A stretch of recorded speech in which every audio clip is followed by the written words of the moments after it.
Hey, what's up, Roxstars? It's Rox with a little bit of talk about what's at the top of the blog, so let's get to it.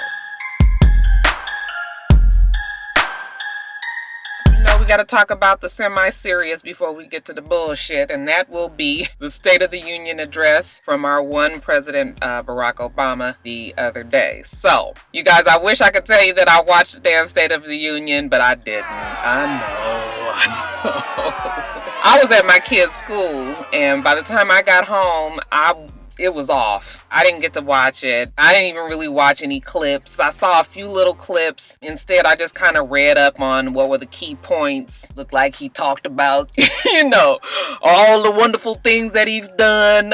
He talked about, of course, the State of the Union and the fact that Republicans and Democrats don't trust each other, the fact that the American people don't trust the government. It seems to be at an all-time high right now, and he took the blame for that and, said that he couldn't figure out a way to bridge the gap, the divide between the aisle. So, you guys know me. I ain't never profess to be a political person. That's why I usually keep politics away from my channel. But you know how I feel about my president. I love my president. I'm supportive of my president. I'm proud of my president and his family. It felt good to me to know that we had a black president for the past 7 years. This last year will be a bittersweet one because he's going to be leaving. But I'm glad that I was able to live to see a black president, because I truly don't believe that we will see one now anymore in my lifetime anyway. And it's bittersweet in the fact that I don't know what the future holds for the American government. When I look at all of the candidates, and I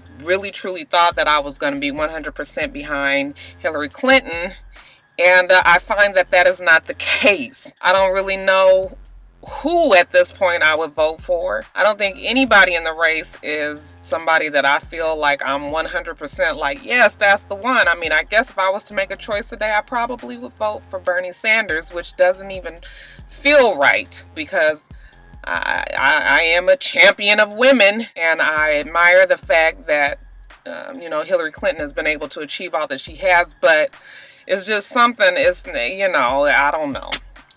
I just can't figure it out. But yeah, getting back to the State of the Union, you guys get down in the comments and y'all talk about whatever y'all want to talk about with the State of the Union. I'm imagining he talked about health care, and he talked about minimum wage, and he talked about what's the other hot topic? Discrimination, racism. He talked about the Muslims, how they're being mistreated. I mean, I'm sure those was all parts of the speech. But yeah, I will take the big L on this one. I'm sorry I didn't watch it, you guys. But yeah, sometimes life gets in the way. Y'all get down in there. Talk about what you want to talk about. Did you enjoy the speech? Do you feel it could have been better? Was it just like any other run-of-the-mill State of the Union speeches? Y'all leave your comments below. So the Powerball, I guess congratulations are in order to 3 people so far, or at least 3 tickets so far, that had all 6 winning numbers. The Powerball was up to $1.68 million. No, not million. $1.68 billion, and it created a frenzy all over the United States. I even heard of people from other countries purchasing tickets, and they was just gonna work that out some kind of way, I guess, with some of their family that live in the States, get them to cash it or whatever. But yeah, a very exciting time. We knew that our chances of winning was slim to none, but I cannot let $1.68 million sit on the table somewhere and me not at least try to get to it. And that's the funny thing about people that were all like, why are you guys playing, and it's rigged, and why are you guys playing, you're not gonna win, and you have a better chance of investing that money somewhere. Where the fuck you gonna invest $20? I only spent $4 on my Powerball, the last one, and then the one before that when it was like at 900 million or whatever it was. But people are such fucking killjoys. It's just like, you always got to be hating on somebody else's decisions to, fuck, you wasn't gonna invest a damn $20. Okay, so what is the big deal? But anyway, how people can be, child. Them the same motherfuckers that was buying tickets too, quiet as it's kept. But whatever. It was fun. Like I said, I don't know if anybody really felt like they were going to win, but just the just the small iota of a feeling like, what if I did win? That kind of money is so much money. You can make such a difference in so many people's lives and still have a lot for yourself. I know that if I had won that lotto, I would have tried to help as many people in my family as I could, setting up some things where I knew that I could live off the interest. You know, I just would try to do what I could do for the people that I love, you know. So, but like I said, congratulations to the one. I'm salty to the 3 tickets that have won. They said that someone won in Chino Hills at a 7-Eleven. That came out immediately after the numbers were announced. I think California Lotto had tweeted that someone won in Chino Hills. We find out this morning that there was also a winning ticket in Florida and one in Tennessee. So whoever those 3 tickets are, these people have woke up and their lives are totally changed, and good for them, honey. Ain't nothing like, I'm telling you, ain't nothing like knowing that everything is taken care of. I mean, at least financially. They say that money don't buy happiness, okay? But you know what the fuck did Kanye say? Money is not everything, but not having it is. Shit. Like I said, there were the 3 tickets that won all 6 numbers. There were 12 other tickets, I believe they said, that had 5 numbers. And those 12 people will get $2 million, which also is a good amount of fucking money. I'd have took that too. Bitch, I'd have took $500 damn at this point, okay? It's just more than what I had the day before. So, congratulations to them. I think they said if a person takes the lump sum, the amount is $984 million after taxes.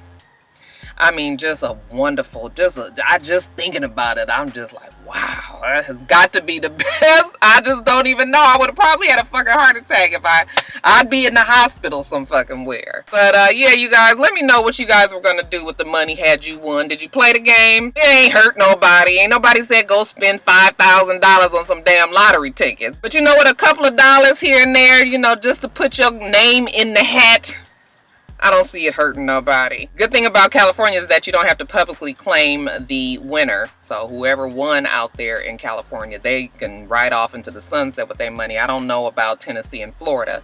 But yeah, if they'd have won out here in Georgia, honey, it should have been plastered all over the place. You'd have to go get you some damn security and move on to the other end of the damn world somewhere. But yeah, that's it, you guys. The Powerball drops back down to whatever it normally starts at. And we'll see if it ever gets this high again. But yeah, it was exciting. So someone wanted me to talk about the Future and Ciara drama, which is kind of old now, but I guess because I haven't done Top of the Blogs in a couple of weeks, that's why. I'm sure you guys all know that Future and Ciara, really it was just Future was all in the blogs talking about how he wasn't able to see his kid for Christmas, and Ciara purposely keeps the kid away from him, that he spends all this money on child support and that he doesn't get to see his kid. Ciara never really responded, so I don't really know what the truth is in this matter. You know, there were sources, you know, your sources that come out and say that, you know, he's not paying child support and, you know, he does get to see his kids. And so I don't know. It's just your typical baby mama, baby daddy drama. Okay, problems with custody. I guess Ciara still lives here in Atlanta, but she seems to spend a lot of time in Seattle, Washington with her fiance. I guess they got logistics, you know, that they need to work out on when they gonna see the damn baby and when he gonna get him and when she gonna have him.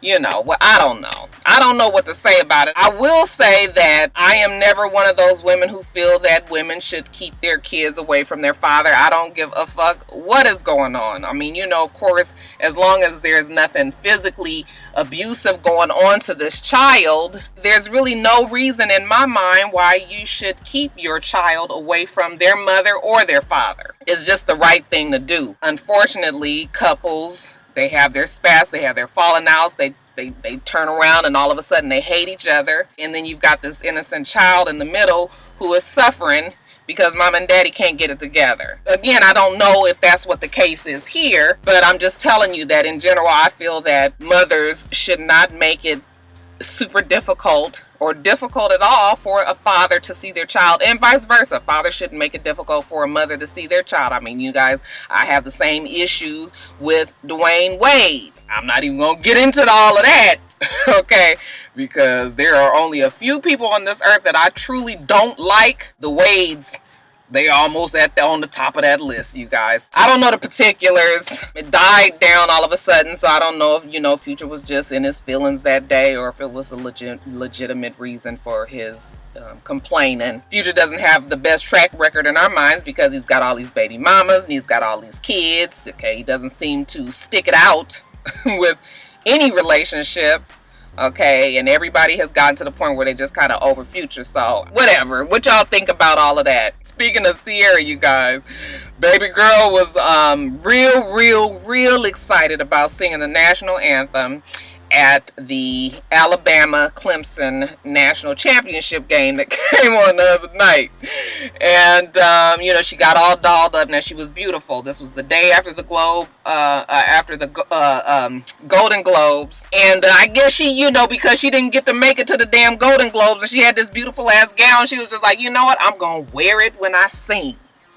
Now, why she do that, I don't know, because the dress was beautiful. It fit her beautifully. It was a cape dress, at the arms out. It was fully beaded all the way down to the ground. No split. However, it was a very low cut V in the front. Now, they did take steps to take away from that low cut V, and there was some sheer fabric that was put in there, but you could very clearly see her her cleavage, or she doesn't really have cleavage, but you guys know what I'm saying. You can see her chest right there. Again, I thought the dress was beautiful. I thought that it was definitely inappropriate for the football game. I mean, not inappropriate, but it just was like, why you this dressed up for the fucking game? But I told y'all she didn't make it to the damn award ceremony the night before, so I didn't see nothing wrong with it per se. I didn't think that it was something sexualized. I didn't feel like kids were gonna be like, oh mommy, look, I can see her titties. I didn't think nothing like that. I was just like, girl, you doing the most with this dress tonight. But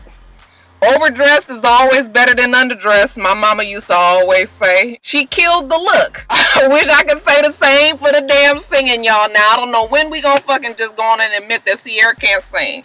Y'all don't get down in my comments with the bullshit about she can sing and she just has a soft voice like Janet Jackson can't sing. Okay, I don't give a fuck. They can't do it. Okay, they're entertainers. We like to see them dance. We like to see the whole package. But just Ciara standing up there in a ball gown trying to get this damn song out? No. That goddamn Messy Miles, when she was singing, it was already very soft and, paltry and shit. But that very last, over the land of the free. How about she backed up off of that mic and you couldn't hear not one note? Messy Miles gonna call it the fucking dog whistle register.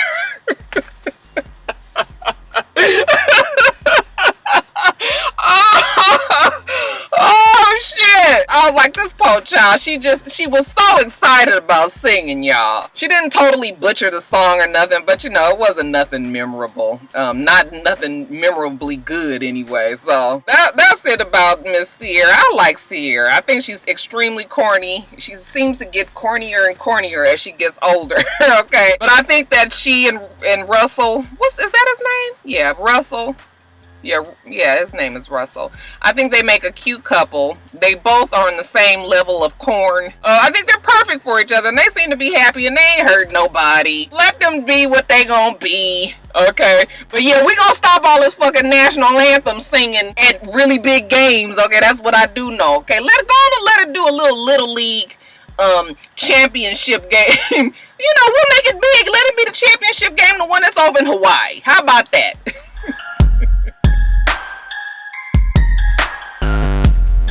Nicki Minaj was watching reruns of Teen Mom, and I guess this was her first time seeing it and her realizing what a bitch Farah was to her mother. You guys remember Farah. Farah's the one whose mom was always helping, always watching the baby. Farah would curse her out and leave the baby there and be going out and doing all of that. So Nicki Minaj, disgusted by the actions of Miss Farah, she tweeted that your mom didn't open her legs and have this child. She's not responsible for your kid. Stop being a cunt to your mother. Okay, well, of course, Farah, well, not of course, because she didn't have to respond, but she did, and her feeling was that she wasn't going to be bullied by this extremely popular rapper on Twitter just because she has this big following, so she's going to stand up for herself. They went back and forth. Yada, yada, yada. The Barbs was all over Miss Farah. Farah, whatever fan base she got, they tried to chime in and take up for her. Farah did even get her daughter involved, which I thought was super tasteless. Okay, her daughter can't be more than 6 years old, 6, 7, somewhere in there. She gets on Twitter and was just like, Nicki Minaj is a total loser. Why involve your kid in something like this? You know, it's just that right there kind of shows you what kind of parent Farah is. Also shows you that Nicki Minaj knows her influence and knows that whatever she says, that she has a super large audience that is going to chime in, whether not negative or positive, when you talk about people. I mean, it's your opinion. You can say whatever you want to say on Twitter. It gets the shit started. So I guess people say that Nicki Minaj won. Who knows, y'all? Do you really care? Couple alert. 71-year-old Patti LaBelle has found somebody to eat her cakes. 41-year-old Eric Seats, okay? Eric Seats is her drummer in her band. They say that they have been dating for about 1.5 years now, you guys. This is how the story goes. They say Patti had just gotten out of a relationship and that she was heartbroken. She also at the same time had hired this new drummer, and she couldn't help but notice how cute he was, okay? So she would chat with him every now and then after they sets, after they gigs, after they concerts, and they grew increasingly closer and fond of each other. Next thing you know, Mr. Seats is licking her wounds. I bet. Look, y'all know me. I always say the best way to get over old dick is new dick, okay? And Patti seems to subscribe to that same way of thinking. So, look, I ain't mad. Y'all know I'm not one for young men. Like, I can't imagine being 1 years old and me trying to date somebody that's fucking 41 years old. I mean, that would be younger than my kid would be. Yeah, I fucking wish Joe would bring some old ass bitch to the house. We the same fucking age sitting up there looking at each other. We done went to the same fucking high school together, some shit. Yeah, no. But I mean, if Patti likes it, I love it. She says she's happy. They say they've been dating for 1.5 years. They tried to keep it under wraps, but because the love has grown exponentially, they cannot hide it any longer. You guys, can you just imagine?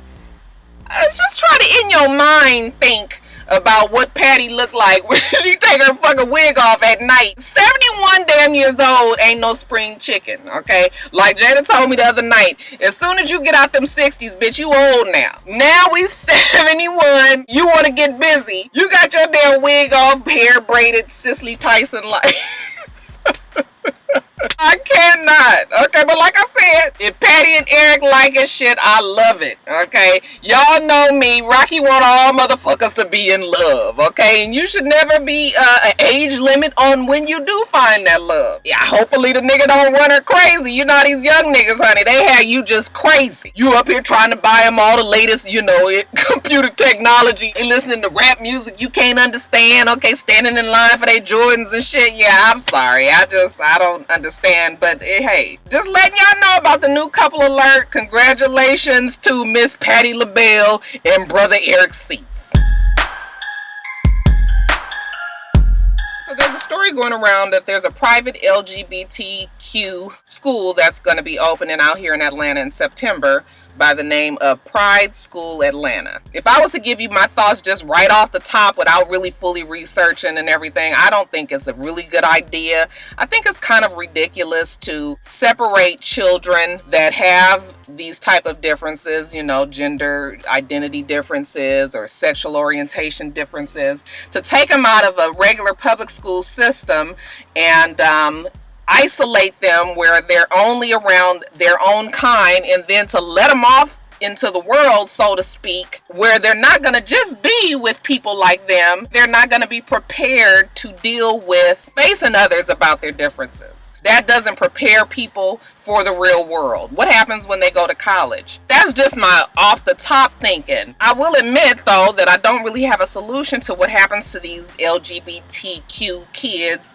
in regular schools that are excessively teased or bullied and are made to feel to the point where they want to kill themselves. I don't really know what the answer is to that. I mean, bullying is something that's been going on for, I can tell you, about the things that used to happen to me when I was in middle school, and the things that guys said to me that was extremely, extremely hurtful that I still remember to this day.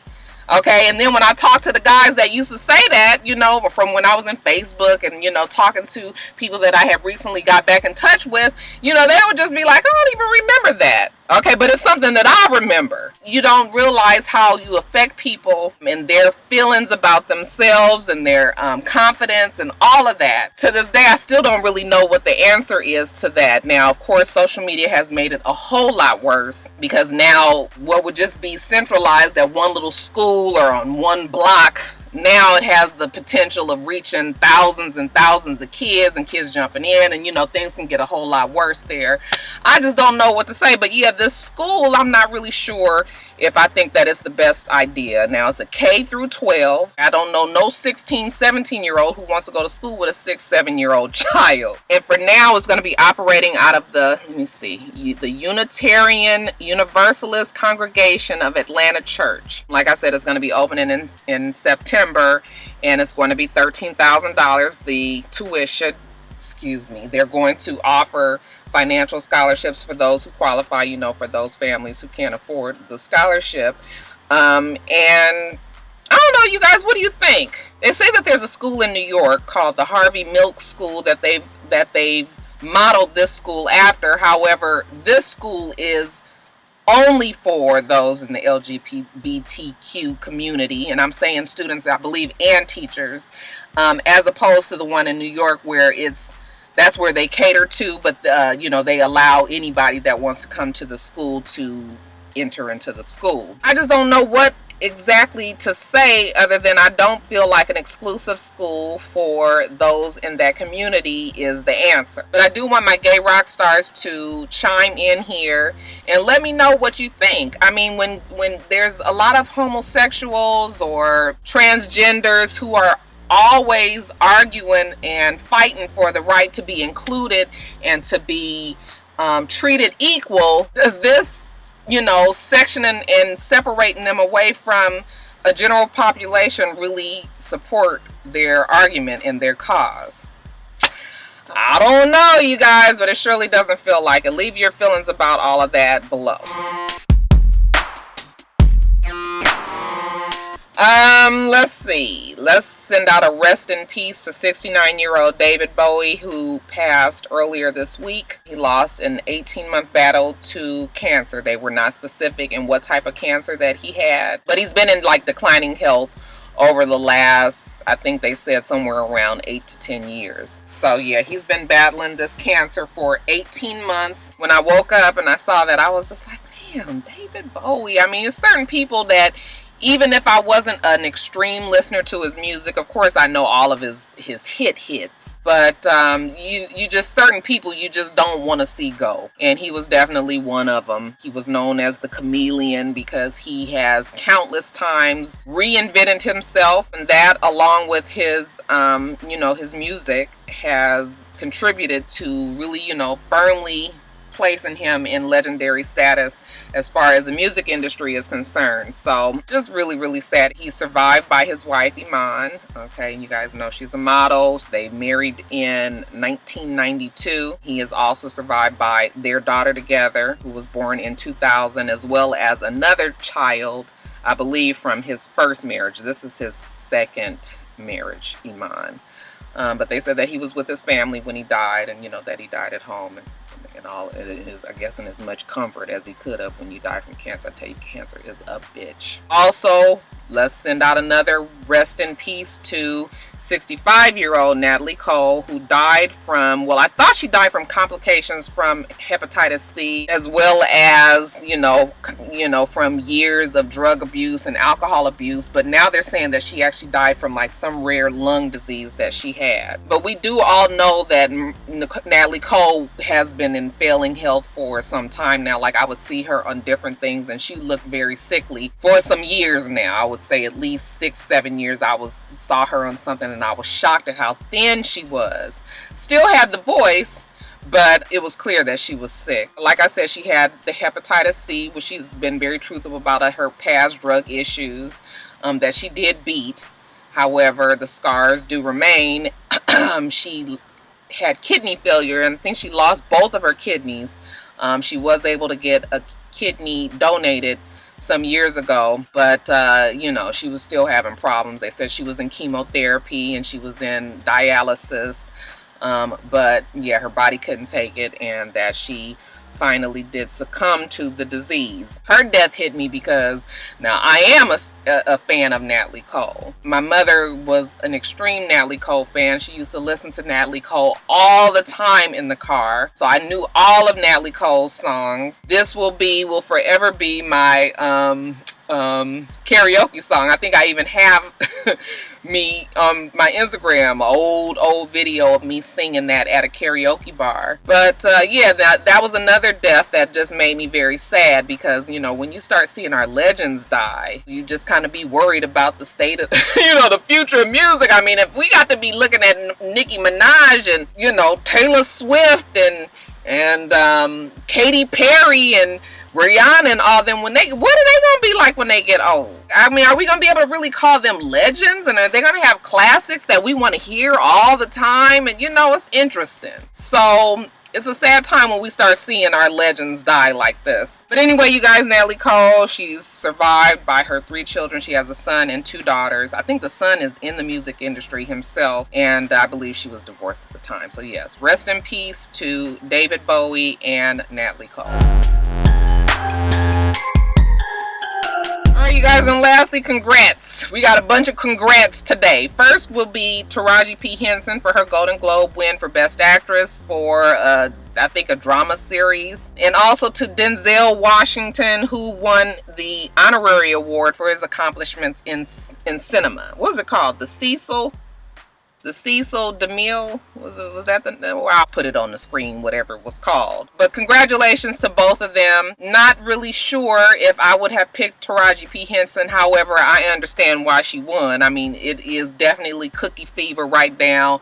My vote was for Viola Davis because, honey, that scene alone when she was, you know, spinning in her damn office trying to figure out how she was gonna get the kids and herself out of this mess, that alone should have won that fucking Golden Globe. But you know what, I'm fine with Taraji P. Henson winning. She's worked hard in her role as Cookie. I was disappointed with both of their speeches. First of all, I felt like Taraji P. Henson was drunk, and I guess I can give her a pass on that one. I mean, the Golden Globes is one big party, and you can just see a bunch of drinking going on there. So, you know, her award was later on in the simulcast. You know, shit happens. I felt like Denzel Washington, though, should have been way more prepared, knowing that he was getting an honorary award. So you know ahead of time that you're getting this, and you get up there and you cannot get your words together to save your life. This is a man who is known for being able to express, at least in the roles that he plays, you know, express himself quite clearly. So when he got up there with all that bumbling and fumbling around, and then the wife was trying to help him, and neither one of them had their damn glasses, and yeah, I was just like, ugh, is this how you want it to be remembered? Up here can't figure out what the hell you want to say and starting off stories and that. So yeah, you know, I just was like, ugh. As soon as he did his thing, I turned around and went to sleep. And I thought the Golden Globes was kind of boring. It seemed like everybody was trying to be extra. Ricky Gervais, I think they don't need to have him anymore. Okay, I mean, how often do you need to be insulted to your face? I think he's funny. I laughed at a lot of things that he said, but you know, it was just like, got to the point where it's like, did he even prepare anything? Because he just kept coming out like, oh, I'm so tired of this. Like, oh, you know. So I enjoyed last year's Golden Globes much better than I did this one this year. Maybe next year, I don't know who they could get as a host. Who y'all think would be a great host? Chris Rock? I mean, Chris Rock to me is always the answer. Anybody but that fucking Steve Harvey. I hope they don't try to get Steve.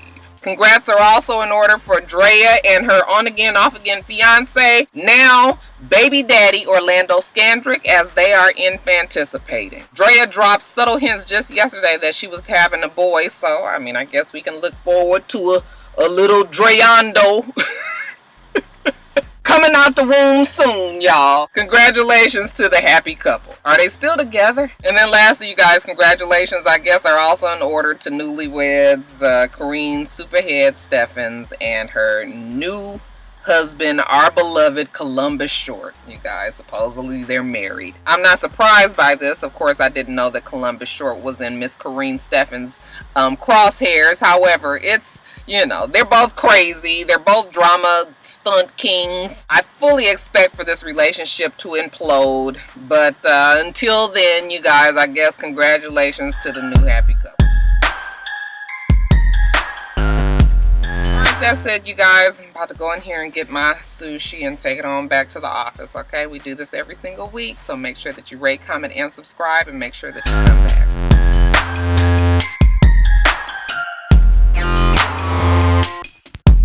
Until next time, Roxstars. Bye.